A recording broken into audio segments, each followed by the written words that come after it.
All right, this is my 82 Yamaha Xj650 Maxim, and today, as you can see the cloth, I am going to reupholster the seat. See how fast we can get this done. And just like that, it is done. Not the best job. Still some stuff back here I can go in and correct.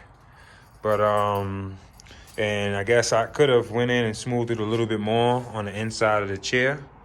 But because we cut out that bottom part right there, which is like the lump of the seat.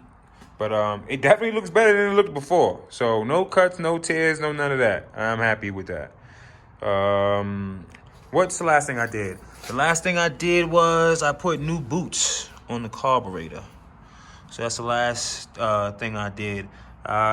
What I'm gonna do next is I'm gonna rebuild the starter, and I'm going to put in a new stator, and oh yeah, and a new ignition switch. This here has got to go.